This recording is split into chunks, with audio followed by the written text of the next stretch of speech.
ನಮಸ್ಕಾರ ಎಲ್ರಿಗೂ. ಈ ವಿಡಿಯೋದಲ್ಲಿ ದ್ವಿತೀಯ ಭಾಷೆ ತೆಲುಗನ್ನಡ 8ನೇ ತರಗತಿಯಲ್ಲಿ ಬರುವಂತಹ ಪದ್ಯ ನನ್ನ ಆಗಿ ಇದನ್ನು ಬರೆದವರು ಸೂರಂ ಎಕ್ಕುಂಡಿ. ಎಲ್ಲೂ ಸಹ ವಿಡಿಯೋನ ಸ್ಕಿಪ್ ಮಾಡದೆ ನೋಡಿ ಡಿಯರ್ ಫ್ರೆಂಡ್ಸ್. ಹಾಗೂ ನಮ್ಮ ಯೂಟ್ಯೂಬ್ ಚಾನಲ್ನ ಸಬ್ಸ್ಕ್ರೈಬ್ ಮಾಡ್ಕೊಳ್ಳೋದನ್ನ ಮರಿಬೇಡಿ ಡಿಯರ್ ಸ್ಟೂಡೆಂಟ್ಸ್ ಅಂಡ್ ಫ್ರೆಂಡ್ಸ್. ಕೃತಿಕಾರರ ಪರಿಚಯ. ಸೂರಂ ಎಕ್ಕುಂಡಿ ಅವರ ಪೂರ್ಣ ಹೆಸರು ಸುಬ್ಬಣ್ಣ ರಂಗನಾಥ ಎಕ್ಕುಂಡಿ. ಇವರು ಹಾವೇರಿ ಜಿಲ್ಲೆಯ ರಾಣಿಬೆನ್ನೂರಿನಲ್ಲಿ 1923ರಲ್ಲಿ ಜನಿಸಿದರು. ಬಡತನದಲ್ಲಿ ಬೆಳೆದ ಇವರು ಶ್ರೀ ಸತ್ಯಬೋಧ ಸೇವಾ ಸಂಘ ನಡೆಸುತ್ತಿದ್ದ ವಾಚನಾಲಯದಲ್ಲಿ ಕೆಲಸಕ್ಕೆ ಸೇರಿದರು. ಅದರ ಫಲವಾಗಿ ವಾಚನಾಲಯದ ಪುಸ್ತಕಗಳನ್ನು ಪುಕ್ಕಟ್ಟೆ ಓದುವ ಅವಕಾಶ ಸಿಕ್ಕು ಎಕ್ಕುಂಡಿಯವರು ಸಾಹಿತ್ಯ ಲೋಕಕ್ಕೆ ಆಕರ್ಷಿತರಾದರು. ಪ್ರೌಢಶಾಲೆಯಲ್ಲಿ ಓದುತ್ತಿರುವಾಗ ಉನ್ನತಿ ಕೈ ಬರೆಹದ ಪತ್ರಿಕೆಯನ್ನು ಸಂಪಾದಿಸಿ ಪ್ರಕಟಿಸಿದರು. ಇವರ ಪ್ರಮುಖ ಕೃತಿಗಳೆಂದರೆ ಆನಂದ ತೀರ್ಥ, ಸಂತಾನ, ಹಾವಾಡಿಗರ ಹುಡುಗ, ಮತ್ಸ್ಯಗಂಧಿ, ಬೆಳ್ಳಕ್ಕಿಗಳು, ಕಥನ ಕವನಗಳು, ಬಕುಳದ ಹೂವುಗಳು ಇನ್ನು ಮುಂತಾದವು. ಇವರಿಗೆ ಸೋವಿಯತ್ ಲ್ಯಾಂಡ್ ನೆಹರು ಪ್ರಶಸ್ತಿ, ರಾಜ್ಯ ಶಿಕ್ಷಕ ಪ್ರಶಸ್ತಿ, ಕರ್ನಾಟಕ ಸಾಹಿತ್ಯ ಅಕಾಡೆಮಿ ಪ್ರಶಸ್ತಿ ಹಾಗೂ ಬಕುಳದ ಹೂವುಗಳು ಕೃತಿಗೆ ಕೇಂದ್ರ ಸಾಹಿತ್ಯ ಅಕಾಡೆಮಿ ಪ್ರಶಸ್ತಿ ಲಭಿಸಿವೆ. ಶ್ರೀಯುತರು 1995ರಲ್ಲಿ ಮರಣ ಹೊಂದಿದರು. ಪ್ರಸ್ತುತ ಪದ್ಯವನ್ನು ಅವರ ಕಥನ ಕವನಗಳು ಎಂಬ ಕವನ ಸಂಗ್ರಹದಿಂದ ಆಯ್ದುಕೊಳ್ಳಲಾಗಿದೆ. ಕಥನ ಕವನಗಳು ಅಂದರೆ ಕಥೆಯ ರೂಪದಲ್ಲಿ ಕಾವ್ಯವಿರುತ್ತೆ, ಪದ್ಯಗಳಿರ್ತವೆ, ಅದನ್ನ ಕಥನ ಕವನಗಳು ಅಂತ ಕರಿತೀವಿ. ಮೊದಲಿಗೆ ಕಥೆಯನ್ನ ಟಿಪ್ಪಣಿ ರೂಪದಲ್ಲಿರೋದನ್ನ ತಿಳ್ಕೊಳ್ಳೋಣ. ಕಥೆ ಅರ್ಥ ಆದ್ರೆ ನಿಮಗೆ ಪದ್ಯವೂ ಸಹ ಅರ್ಥ ಆಗ್ತದೆ. ಟಿಪ್ಪಣಿ ಶಾರ್ಟ್ ನೋಟ್ಸ್. ಭರತ ಬಾಹುಬಲಿ ಇವರು ಅಯೋಧ್ಯೆಯ ಅರಸನಾಗಿದ್ದ ಋಷಭನಾಥನ ಅನೇಕ ಮಕ್ಕಳಲ್ಲಿ ಇಬ್ಬರು. ಋಷಭನಾಥನು ವೈರಾಗ್ಯಪರನಾದಾಗ ತನ್ನ ಮಕ್ಕಳಿಗೆ ರಾಜ್ಯವನ್ನು ಹಂಚಿ ತಪಸ್ಸಿಗೆ ತೆರಳುತ್ತಾನೆ. ಅದರಂತೆ ಅಯೋಧ್ಯೆಯನ್ನು ಆಳುತ್ತಿದ್ದ ಭರತನ ಶಸ್ತ್ರಾಗಾರದಲ್ಲಿ ಚಕ್ರರತ್ನವು ಹುಟ್ಟಲು ಅದನ್ನು ಮುಂದಿಟ್ಟು ದಿಗ್ವಿಜಯ ಮುಗಿಸಿ ಹಿಂದಿರುಗುತ್ತಿದ್ದಾಗ ಅದು ಅಯೋಧ್ಯೆಯನ್ನು ಪ್ರವೇಶಿಸದೆ ನಿಂತು ಬಿಡುತ್ತದೆ. ಪೌದನಾಪುರದಲ್ಲಿ ಆಳ್ತಿದ್ದ ಬಾಹುಬಲಿಯನ್ನು ಗೆಲ್ಲದೆ ತನ್ನ ಚಕ್ರವರ್ತಿ ಪಟ್ಟ ಪೂರ್ಣಗೊಳ್ಳದು ಎಂದು ಭರತನು ಅಣ್ಣನಾದ ತನಗೆ ಶರಣಾಗಬೇಕೆಂದು ತಮ್ಮನಿಗೆ ಸಂದೇಶ ಕಳಿಸುತ್ತಾನೆ. ಅಣ್ಣನ ಆದರೆ ಏನಂತೆ, ತಲೆಬಾಗುವುದು ಅರಸನಾಗಿರುವ ನನ್ನ ಅಭಿಮಾನಕ್ಕೆ ಕುಂದು ಎಂದು ಬಾಹುಬಲಿಯು ಯುದ್ಧಕ್ಕೆ ಸನ್ನದ್ಧನಾಗುತ್ತಾನೆ. ಮಂತ್ರಿಗಳ ಮಾತಿನಂತೆ ಸೈನಿಕರ ನಾಶದ ಬದಲಿಗೆ ದ್ವಂದ್ವ ಯುದ್ಧಕ್ಕೆ ಇಬ್ಬರು ಮನಸ್ಸು ಮಾಡಿದವರು. ದೃಷ್ಟಿಯುದ್ಧ, ಜಲಯುದ್ಧ, ಮಲ್ಲಯುದ್ಧದಲ್ಲಿ ಬಾಹುಬಲಿ ಗೆಲ್ಲುತ್ತಾನೆ. ಆದರೆ ಈ ಗೆಲುವಿನಿಂದ ಪ್ರಯೋಜನವಿಲ್ಲವೆಂದು ಗೆದ್ದ ರಾಜ್ಯವನ್ನು ಅಣ್ಣನಿಗೆ ಒಪ್ಪಿಸಿ ತಾನು ವೈರಾಗ್ಯಪರನಾಗಿ ತಪಸ್ಸಿಗೆ ತೆರಳುತ್ತಾನೆ. ಗೊಮ್ಮಟೇಶನೆನಿಸುತ್ತಾನೆ. ನನ್ನಾಗಿಯೇ ಸೂರಂ ಎಕ್ಕುಂಡಿ ಪದ್ಯ ಪ್ರವೇಶ ಅಥವಾ ಪಾಠ ಪ್ರವೇಶ, ಇದರ ಉದ್ದೇಶ ಮತ್ತು ಆಶಯವು ಸಹ ಇಲ್ಲಿ ಅಡಗಿದೆ. ಅದನ್ನು ನಾವು ಮೊದಲು ಪರಿಚಯ ಮಾಡಿಕೊಡ್ತೀನಿ ಮಕ್ಕಳ ನಿಮಗೆ ಹಾಗೂ ಸ್ನೇಹಿತರೆ. ಋಷಭನಾಥನ ಮಕ್ಕಳಾದ ಭರತ ಮತ್ತು ಬಾಹುಬಲಿ ಇಬ್ಬರ ನಡುವೆ ರಾಜ್ಯಕ್ಕಾಗಿ ಯುದ್ಧ ನಡೆಯುತ್ತದೆ. ನೋಡಿ, ಜೈನ ಧರ್ಮದ ಪ್ರಥಮ ತೀರ್ಥಂಕರ ಆದಿದೇವ ಅಥವಾ ಋಷಭನಾಥ, ಅವನ ಮಕ್ಕಳು ಭರತ ಮತ್ತು ಬಾಹುಬಲಿ ಇಬ್ಬರ ನಡುವೆ ರಾಜ್ಯಕ್ಕಾಗಿ ಒಂದು ಯುದ್ಧ ನಡೀತದೆ, ವಾರ್ ನಡೀತದೆ. ಯುದ್ಧದಲ್ಲಿ ಬಾಹುಬಲಿಯು ತನ್ನ ಅಣ್ಣನಾದ ಭರತನನ್ನು ಮುಷ್ಟಿ ಯುದ್ಧ ಅಂದ್ರೆ ಕೈಲಿ ಯುದ್ಧ ಮಾಡ್ತಾರಲ್ಲ ಅದು. ದೃಷ್ಟಿ ಯುದ್ಧ ಅಂದ್ರೆ ಕಣ್ಣುಗಳನ್ನ ಮಿಟಕಿಸದೆ ಮಾಡುವಂತಹ ಯುದ್ಧ. ಹಾಗೂ ಜಲಯುದ್ಧ ನೀರಿನಲ್ಲಿ ಯುದ್ಧ ಮಾಡೋದು, ನೀರಿನಲ್ಲಿ ಕಣ್ಣಿಗೆ ನೀರೆರ್ಚೋದು ಮುಂತಾದ ಒಂದು ಚಲನೆಗಳನ್ನು ಮಾಡೋದು. ಜಲಯುದ್ಧಗಳಲ್ಲಿ ಸೋಲಿಸ್ತಾನೆ. ಯಾರು? ಬಾಹುಬಲಿಯು ಭರತನನ್ನು ಮುಷ್ಟಿಯುದ್ಧ, ದೃಷ್ಟಿಯುದ್ಧ ಹಾಗೂ ಜಲಯುದ್ಧಗಳಲ್ಲಿ ಸೋಲಿಸ್ತಾನೆ. ಇದರಿಂದ ಅವಮಾನಿತನಾದ ಭರತನಿಗೆ ಬಾಹುಬಲಿಯನ್ನು ಕೊಲ್ಲಲು ಮುಂದಾಗ್ತಾನೆ. ಅಣ್ಣ ಮೊದಲೇ ಬಾಹುಬಲಿಯರ ಅಣ್ಣ ಭರತ, ಅವನಿಗೆ ಅವಮಾನ ಆಗುತ್ತೆ. ಇದರಿಂದ ಬಾಹುಬಲಿಯನ್ನ ಕೊಲ್ಲಲು ಸಹ ಅವನು ತಯಾರಾಗ್ತಾನೆ. ಇದರಿಂದ ಬೇಸರಗೊಂಡ ಬಾಹುಬಲಿ ಗೆದ್ದ ರಾಜ್ಯವನ್ನು ಭರತನಿಗೆ ಒಪ್ಪಿಸಿ ತಪಸ್ಸನ್ನಾಚರಿಸಲು ತೆರಳುತ್ತಾನೆ. ಈ ರೀತಿಯಲ್ಲಿ ಭೋಗವನ್ನು ತ್ಯಜಿಸಿ ತ್ಯಾಗಿಯಾಗುವ ಭವ್ಯ ತತ್ವವನ್ನು ಬಾಹುಬಲಿಯು ಜಗತ್ತಿಗೆ ಸಾರುತ್ತಾನೆ. ಬಹಳ ಮುಖ್ಯವಾದ ಒಂದು ವಾಕ್ಯ ನೋಡಿ ಇಲ್ಲಿ. ಭೋಗವನ್ನು ತ್ಯಜಿಸಿ ತ್ಯಾಗಿಯಾಗುವ ಭವ್ಯ ತತ್ವವನ್ನು ಬಾಹುಬಲಿಯು ಜಗತ್ತಿಗೆ, ಇಡೀ ಪ್ರಪಂಚಕ್ಕೆ ಸಾರ್ತಾನೆ ನೋಡಿ. ಸ್ವಾಭಿಮಾನ, ತ್ಯಾಗ ಹಾಗೂ ಅಹಿಂಸೆಯ ಪ್ರತೀಕವಾದ ಗೊಮ್ಮಟ ಮೂರ್ತಿಗೆ 12 ವರ್ಷದಲ್ಲೊಮ್ಮೆ ಮಹಾಮಸ್ತಾಭಿಷೇಕ ನಡೆಯುತ್ತದೆ. ನೋಡಿ, ತ್ಯಾಗ ಮತ್ತು ಅಹಿಂಸೆ ಪ್ರತೀಕ ಗೊಮ್ಮಟ ಮೂರ್ತಿ ಎಲ್ಲಿದೆ? ಹಾಸನ ಜಿಲ್ಲೆಯ ಚನ್ನರಾಯಪಟ್ಟಣ ತಾಲೂಕಿನ ಶ್ರವಣಬೆಳಗೊಳದಲ್ಲಿದೆ ಬಾಹುಬಲಿ ಗೊಮ್ಮಟ ಮೂರ್ತಿ. ಇದಕ್ಕೆ ಪ್ರತಿ 12 ವರ್ಷಕ್ಕೊಮ್ಮೆ ಕೇಂದ್ರ ಸರ್ಕಾರವು ಮಹಾಮಸ್ತಾಭಿಷೇಕವನ್ನ ನಡೆಸುತ್ತೆ. ತುಂಬಾ ಚೆನ್ನಾಗಿರುತ್ತೆ ಮಹಾಮಸ್ತಾಭಿಷೇಕ. ಹೋಗಿ ನೋಡಿ ಬನ್ನಿ ಸಾಧ್ಯವಾದ್ರೆ ನೀವೆಲ್ಲ. ಶ್ರವಣಬೆಳಗೊಳದಲ್ಲಿ ಇರುವ ಗೊಮ್ಮಟ ಮೂರ್ತಿಯನ್ನ ಕೆತ್ತಿಸಿರೋನು ಯಾರಪ್ಪ ಅಂದ್ರೆ ಗಂಗರ 4ನೇ ರಾಚಮಲ್ಲನ ಮಂತ್ರಿ ಚಾವುಂಡರಾಯನಿಂದ ಈ ಮೂರ್ತಿ ಕೆತ್ತಲ್ಪಡುತ್ತೆ. ಇದು ಏಕಶಿಲಾ ವಿಗ್ರಹವಾಗಿದೆ. ಗೊಮ್ಮಟ ಮೂರ್ತಿಯ ಮಹಾಮಜ್ಜನವನ್ನು ಅಂದ್ರೆ ಅದಕ್ಕೆ ಮಜ್ಜನ, ಮಹಾಮಜ್ಜನ, ಇದಕ್ಕೆ ಏನು ನೀರಿನಿಂದ ಅಭಿಷೇಕ ಮಾಡ್ತಾರೆ, ಮೂರ್ತಿಗೆ ಹಾಲಿನಿಂದ ಅಭಿಷೇಕ ಮಾಡ್ತಾರೆ, ತುಪ್ತಿಯಿಂದ ಅಭಿಷೇಕ ಮಾಡ್ತಾರೆ, ಇನ್ನು ಮುಂತಾದ ಅನೇಕ ವಸ್ತುಗಳಿಂದ ಅಭಿಷೇಕವನ್ನು ಮಾಡುತ್ತಾರೆ. ಮಹಾಮಸ್ತ ಅಭಿಷೇಕ ಅಂದ್ರೆ ಗೊಮ್ಮಟನಿಗೆ, ಬಾಹುಬಲಿಗೆ ಮುಡಿಯಿಂದ ಅಡಿಯವರೆಗೂ ಅಭಿಷೇಕಗಳನ್ನ ಮಾಡ್ತಾರೆ. ಇದು ಪ್ರತಿ 12 ವರ್ಷಕ್ಕೊಮ್ಮೆ ನಡೀತದೆ. ಶ್ರವಣಬೆಳಗೊಳದ ಗೊಮ್ಮಟ ಮೂರ್ತಿಯ ಮಹಾಮಜ್ಜನವನ್ನು ಕಂಡ ಮಗು ತನ್ನ ತಾತನ ಜೊತೆ ನಡೆಸುವ ಸಂಭಾಷಣೆ ಹಾಗೂ ಮಗುವಿನ ಮುಗ್ಧತೆ ಈ ಕವನದಲ್ಲಿದೆ.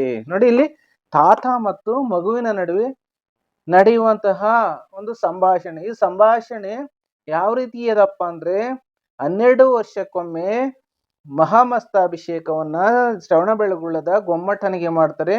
ಅಲ್ಲಿ ತನ್ನ ತಾತ ಮತ್ತು ಮಗುವಿನ ನಡುವೆ ನಡೆಯುವಂತಹ ಒಂದು ಮಾತುಕತೆ, ಸಂಭಾಷಣೆ, ಮಗುವಿನ ಮುಗ್ಧತೆ, ಇನ್ನೋಸೆನ್ಸ್ ಅಂತಾರಲ್ಲ, ಅದು ಈ ಕವನದಲ್ಲಿದೆ. ಈ ಕವನವನ್ನು ನಾವು ತಿಳ್ಕೊಳ್ಳೋಣ. ಒಂದೊಂದು ಪದ್ಯವನ್ನು ಸಹ ನಿಮಗೆ ವಾಚಿಸಿ ಅದರ ಅರ್ಥವನ್ನ ಹೇಳ್ತೀನಿ.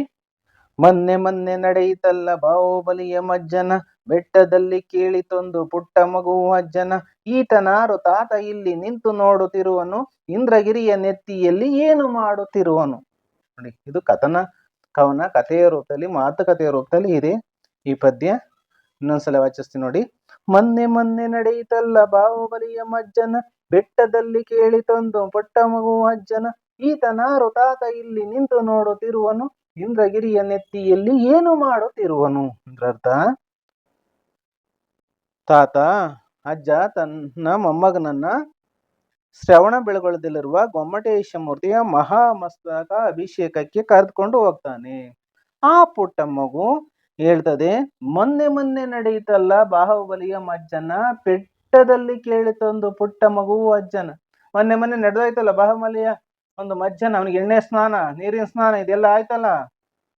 ಬೆಟ್ಟದಲ್ಲಿ ಕೇಳ್ತು ಪುಟ್ಟ ಮಗು, ಒಂದು ಚಿಕ್ಕ ಮಗು ಅವ್ರ ಅಜ್ಜನ ಕೇಳ್ತಾ ಇದೆ. ಆ ಪುಟ್ಟ ಮಗು ಗೊಮ್ಮಟನ ಮೂರ್ತಿಯನ್ನು ಕಂಡು ಕೇಳ್ತಾ ಇದೆ, ಈತ ನಾರು ತಾತ ಇಲ್ಲಿ ನಿಂತು ನೋಡುತ್ತಿರುವನು, ಈತ ನಾರು ತಾತ ಇಲ್ಲಿ ನಿಂತು ನೋಡ್ತಾ ಇದ್ದಾನೆ, ಇಂದ್ರಗಿರಿ ನೆತ್ತಿಯಲ್ಲಿ ಏನು ಮಾಡುತ್ತಿರುವನು. ಇಂದ್ರಗಿರಿ ಮತ್ತು ಚಂದ್ರಗಿರಿ ಅಂತ ಶ್ರವಣಬೆಳಗೊಳದಲ್ಲಿ 2 ಬೆಟ್ಟಗಳಿದಾವೆ.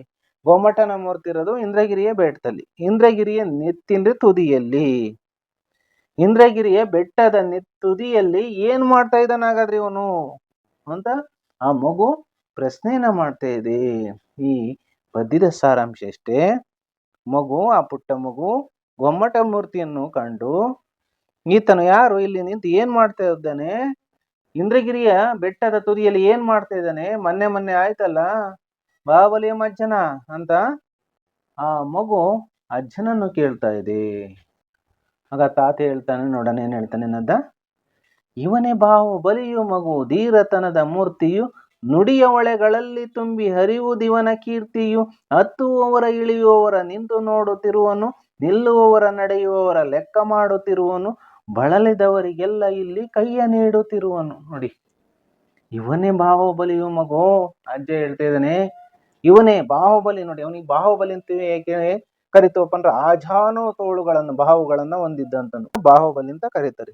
ಆಗ ಅಜ್ಜ ಹೇಳ್ತಾನೆ, ಬಾಹುಬಲಿಯ ಪರಿಚಯವನ್ನು ಮಾಡಿಕೊಡ್ತಾ, ಇವನೇ ಬಾಹುಬಲಿಯ ಮಗು, ಇವನೇ ಬಾಹುಬಲಿ ಗೊಮ್ಮಟ, ಆಜಾನು ಬಾಹು ದೇಹವನ್ನು ಹೊಂದಿರುವಂತವನು ಮಗು, ಧೀರತನದ ಮೂರ್ತಿಯು. ನೋಡಿ, ಇವನು ಧೀರ ಪರಾಕ್ರಮಿಯ ರೂಪದ ಮೂರ್ತಿಯಾಗಿದ್ದಾನೆ.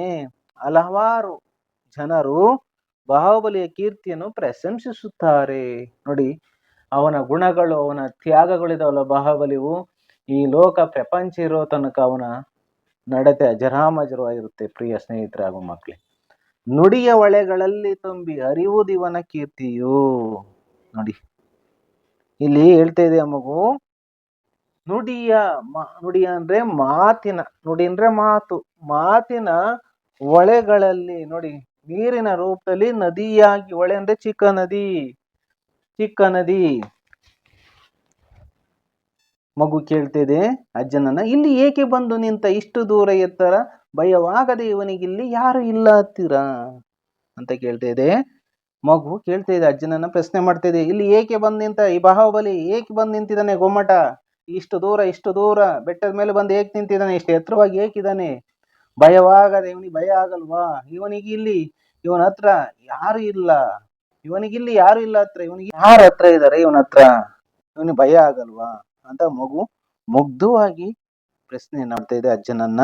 ಅಜ್ಜ ಮಗುಗೆ ಹೇಳ್ತಾ ಇದ್ದಾನೆ, ಇವನಿಗೆಲ್ಲಿ ಭಯವು ಮಗು, ಅಭಯ ಮೂರ್ತಿ ಈತನು, ಭರತ ಚಕ್ರವರ್ತಿ ಇವನ ಅಣ್ಣ ಒಮ್ಮೆ ಆತನು, ಅಮ್ಮಿನಲ್ಲಿ ಬಂದು ಸೆಣಸಿ ತಮ್ಮನಲ್ಲಿ ಸೋತನು, ಗೆದ್ದ ರಾಜ್ಯ ಮರಳಿಸುತ್ತ ನುಡಿದನೊಂದು ಮಾತನು, ನೀನು ಸೋತು ಗೆದ್ದೆ ಅಣ್ಣ ನಾನು ಗೆದ್ದು ಸೋತೆನು, ಬೆಟ್ಟ ಕರೆಯುತ್ತಿಹುದು ನನ್ನ ಮುಗಿಲು ತನ್ನ ಹತ್ತಿರ, ಯಾವುದುಂಟು ಅಣ್ಣ ಇಲ್ಲಿ ಜೀವವೇರದೆತ್ತರ, ತಪಸ್ಸೊಂದೆ ತಿಳಿಯುವುದೊಂದೇ ಹುಟ್ಟು ಸಾವಿನುತ್ತರ. ಎಷ್ಟು ಚೆನ್ನಾಗಿದೆ ನೋಡಿ ಪದ್ಯ.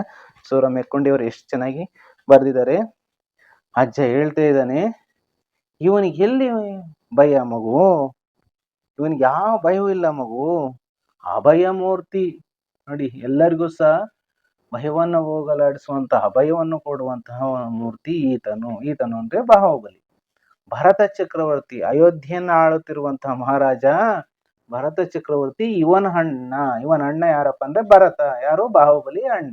ಒಮ್ಮೆ ಆ ಬಾಹುಬಲಿಯನ್ನ ಆತನು ಅಂದ್ರೆ ಭರತನು ಹಮ್ಮಿನಲ್ಲಿ, ನೋಡಿ ಇಲ್ಲಿ ಎಷ್ಟು ಚೆನ್ನಾಗಿದೆ ನೋಡಿ, ಹಮ್ಮಿನಲ್ಲಿ ಅಹಂಕಾರದಲ್ಲಿ, ಹಮ್ಮು ಅಂದ್ರೆ ಅಹಂಕಾರದಲ್ಲಿ ಬಂದು ಸೆಣಸಿ ತಮ್ಮನಲ್ಲಿ ಸೋತನು, ಬಂದು ಸೆಣಸಿ ಅಂದ್ರೆ ಯುದ್ಧ ಮಾಡಿ, ಇಲ್ಲಿ ಭರತ ಮತ್ತು ಬಾಹುಬಲಿಯರ ನಡುವೆ ಯುದ್ಧ ಆಗುತ್ತೆ, ಮುಷ್ಟಿ ಯುದ್ಧ, ದೃಷ್ಟಿ ಯುದ್ಧ, ಜಲಯುದ್ಧ ಆಗುತ್ತೆ. ಆ 3 ಯುದ್ಧಗಳಲ್ಲೂ ಸಹ ಬಾಹುಬಲಿ ಗೆಲ್ತಾನೆ, ಭರತ ಸೋಲ್ತಾನೆ. ಗೆದ್ದ ರಾಜ್ಯವನ್ನ ಏನ್ ಮಾಡ್ತಾನಪ್ಪ ಅಂದ್ರೆ, ಬಾಹುಬಲಿಗೆ ವೈರಾಗ್ಯ ಉಂಟಾಗಿ ತಾನು ಗೆದ್ದಂತ ಎಲ್ಲಾ ರಾಜ್ಯವನ್ನು ಮರಳಿಸುತ್ತ ಅಂದ್ರೆ ತನ್ನ ಅಣ್ಣನಾದ ಭರತನಿಗೆ ಹಿಂದಿರುಗಿಸುತ್ತ ನುಡಿದನು ಒಂದು ಮಾತನ್ನ ನುಡಿತಾನೆ, ನೀನು ಸೋತು ಗೆದ್ದೆ ಅಣ್ಣ, ನೀನು ಸೋತೆ ಗೆದ್ದೆ, ನಾನೇನ ಮಾಡಿದೆ ಅಂದ್ರೆ ಗೆದ್ದು ಸೋತೆ, ನಾನು ಗೆದ್ದು ಸೋತ್ಬಿಟ್ಟೆ, ಬೆಟ್ಟ ಕರೆಯುತ್ತಿರುವುದು ನನ್ನ ಮುಗಿಲು ತನ್ನ ಹತ್ತಿರ, ಅಂದ್ರೆ ಬೆಟ್ಟ ಮತ್ತು ಮುಗಿಲು ತನ್ನನ್ನು ಹತ್ತಿರ ಕರೆಯುತ್ತಿದೆ, ಬೆಟ್ಟ ಮತ್ತು ಮುಗಿಲು ತನ್ನ ಹತ್ತಿರ ಕರೆಯುತ್ತಿದೆ, ಯಾವುದುಂಟು ಅಣ್ಣ ಇಲ್ಲಿ ಜೀವವೇರದೆತ್ತರ, ಯಾವುದು ಶಾಶ್ವತ, ಯಾವುದಿದೆ ಹೇಳು ಅಂತ ಕೇಳ್ತಾ ಇದ್ದಾನೆ. ತಪಸ್ಸೊಂದೇ ತಿಳಿಯುವುದೊಂದೇ ಹುಟ್ಟು ಸಾವಿನ ಉತ್ತರ, ತಪಸ್ಸನ್ನು ಮಾಡುವುದು ಒಂದೇ ಹುಟ್ಟು ಸಾವಿಗಳಿಗೆ ಉತ್ತರವನ್ನ ಕಂಡುಹಿಡ್ಕೊಳೋದು ಅಂತ ಹೇಳ್ತಾ ಇದ್ದಾನೆ ಅಜ್ಜ ತನ್ನ ಮಗುವಿಗೆ. ಇದರ ಅರ್ಥ ಎಷ್ಟೇ, ಬಾಹುಬಲಿಗೆ ಯಾವ ಭಯವೂ ಇಲ್ಲ, ಆತ ಅಭಯ ಮೂರ್ತಿ, ಇವರ ಅಣ್ಣ ಭರತ ಚಕ್ರವರ್ತಿ ರಾಜ್ಯದ ಆಸೆಯಿಂದ ಅಹಂಕಾರಿಯಾಗಿದ್ದು ತನ್ನ ತಮ್ಮ ಬಾಹುಬಲಿಯೊಂದಿಗೆ ಯುದ್ಧ ಮಾಡ್ತಾನೆ. ಆ ಯುದ್ಧದಲ್ಲಿ ಭರತ ಚಕ್ರವರ್ತಿ ಸೋತು ಹೋಗ್ತಾನೆ. ಆದರೆ ಅಣ್ಣ ತಮ್ಮಂದಿರ ನಡುವೆ ನಡೆಯುವ ಯುದ್ಧದಲ್ಲಿ ಬಾಹುಬಲಿಗೆ ವೈರಾಗ್ಯ ಉಂಟಾಗ್ತದೆ. ಅವನು ತಾನು ಗೆದ್ದ ರಾಜ್ಯವನ್ನು ಭರತ ಚಕ್ರವರ್ತಿಗೆ ಹಿಂದಿರುಗಿಸ್ತಾನೆ. ನೀನು ಯುದ್ಧದಲ್ಲಿ ಸೋತು ಗೆದ್ದೆ, ಆದರೆ ನಾನು ಈ ಯುದ್ಧದಲ್ಲಿ ಗೆದ್ದರೂ ಸೋತೆನು, ಬೆಟ್ಟ ಮತ್ತು ಮುಗಿಲು ತನ್ನನ್ನು ಹತ್ತಿರ ಕರೆಯುತ್ತಿದೆ, ತಾನು ಹುಟ್ಟು ಸಾವಿನ ಪ್ರಶ್ನೆಯಾಗೆ ಉತ್ತರವನ್ನು ತಿಳಿಯಲು ತಪಸ್ವಿ ಆಗುತ್ತೇನೆ ಎಂದು ಹೇಳ್ತಾನೆ ಅಂತ ಅಜ್ಜ ಮಗುವಿಗೆ ಹೇಳ್ತಾ ಇದ್ದಾನೆ. ಮುಂದಿನ ಪದ್ಯ. ನಿಂತು ಹಾಗೆ ನಿಂತುಕೊಂಡು ಘೋರ ತಪವು ಮಾಡಲು, ಹುಟ್ಟು ಸಾವಿನಾಚೆಗಿರುವ ಒಳೆವ ಹಾದಿ ನೋಡಲು, ಬಿಸಿಲು ಬಂತು ನೆರಳು ಬಂತು ಗಾಳಿ ಬಿಚ್ಚಿ ಬೀಸಿತು, ಒಮ್ಮೆ ಹಸಿರು ಒಮ್ಮೆ ಹೊನ್ನು ಹಚ್ಚಡವನ್ನು ಹಾಸಿತು, ಸೂರ್ಯನೊಮ್ಮೆ ಚಂದ್ರನೊಮ್ಮೆ ಸುತ್ತು ಹಾಕಿ ನಡೆದರು, ದೀಪದಂತೆ ನಿಂತ ಇವಿಗೆ ನಮೋ ಎಂದು ನುಡಿದರು. ಈ ಪದ್ಯದಲ್ಲಿ ನಿಂತು ಹಾಗೆ ನಿಂತುಕೊಂಡು ಘೋರ ತಪವು ಮಾಡಲು, ಬಾಹುಬಲಿ ಏನ್ ಮಾಡ್ತಾನಪ್ಪ ಅಂದ್ರೆ ಇಂದ್ರಗಿರಿಯ ಬೆಟ್ಟದ ಮೇಲೆ ಘೋರವಾದ ಉಗ್ರವಾದ ತಪಸ್ಸನ್ನು ಮಾಡ್ತಾನೆ. ಹುಟ್ಟು ಸಾವಿನಾಚೆಗಿರುವ ಒಳೆವ ಹಾದಿ ನೋಡಲು, ಅವನಿಗೆ ಜ್ಞಾನೋದಯವಾಗಿ ಹುಟ್ಟು ಸಾವಿನಾಚೆಗಿರುವ ಹಾದಿ ಕಾಣುತ್ತದೆ. ಬಿಸಿಲು ಬಂತು ನೆರಳು ಬಂತು ಗಾಳಿ ಬಿಚ್ಚಿ ಬೀಸಿತು, ನೋಡಿ ಇಲ್ಲಿ, ಆಗ ಬಿಸಿಲು ನೆರಳು ಗಾಳಿ ಬೀಸಿತು, ಒಮ್ಮೆ ಹಸಿರು ಒಮ್ಮೆ ಹೊನ್ನು ಹಚ್ಚಡವನ್ನು ಹಾಸಿತು, ಒಮ್ಮೆ ಹಸಿರು ಮತ್ತೊಮ್ಮೆ ಹೊನ್ನು ಅಂದ್ರೆ ಬಂಗಾರ, ಹಚ್ಚಡವನ್ನು ಹಾಸಿತು, ಹಚ್ಚಡ ಅಂದ್ರೆ ಹೊದಿಕೆ ಅಂತ ಆಗುತ್ತೆ, ಹಚ್ಚಡವನ್ನು ಹಾಸಿತು, ಹೊದಿಕೆಯನ್ನು ಹಾಸಿತು, ಸೂರ್ಯನೊಮ್ಮೆ ಚಂದ್ರನೊಮ್ಮೆ ಸುತ್ತು ಹಾಕಿ ನಡೆದರು. ನೋಡಿ ಇಲ್ಲಿ ಸೂರ್ಯ ಚಂದ್ರರು ಬಂದು ಬಾಹುಬಲಿಗೆ ಸುತ್ತನ್ನು ಹಾಕ್ತಾ ಇದ್ದಾರೆ, ಪ್ರದಕ್ಷಿಣೆಯನ್ನ ಮಾಡ್ತಾ ಇದ್ದಾರೆ. ದೀಪದಂತೆ ನಿಂತ ಇವಾಗ ನಮೋ ಎಂದು ನುಡಿದರು. ನೋಡಿ, ದೀಪ ಜ್ಯೋತಿಯಂತೆ ನಿಂತ ಇವಾಗಿಂದ್ರೆ ಬಾಹುಬಲಿಗೆ ನಮೋ ಎನ್ನುತ್ತಾರೆ, ನುಡಿದರು ಎನ್ನುತ್ತಾರೆ ಎಂದು ಅಜ್ಜ ಮೊಮ್ಮಗನಿಗೆ ಹೇಳುತ್ತಾನೆ. ಈ ಪದ್ಯದ ಸಾರಾಂಶ ಇಷ್ಟೇ ಮಕ್ಕಳ. ನಂತರ ಏನ್ ಮಾಡ್ತಾನಪ್ಪ ಅಂದ್ರೆ ಅಜ್ಜ ಮುಂದುವರೆದು ಹೇಳ್ತಾ ಇದ್ದಾನೆ. ಇಂದ್ರಗಿರಿಗೆ ಬಂದು ಘೋರವಾದ ತಪಸ್ಸನ್ನು ಬಾಹುಬಲಿ ಮಾಡ್ತಾನೆ. ಅವನಿಗೆ ಜ್ಞಾನೋದಯವಾಗಿ ಹುಟ್ಟು ಸಾವಿನ ಆಚೆಗಿರುವ ಹಾದಿ ಕಾಣುತ್ತದೆ. ಆಗ ಬಿಸಿಲು ನೆರಳು ಗಾಳಿ ಬೀಸ್ತವೆ.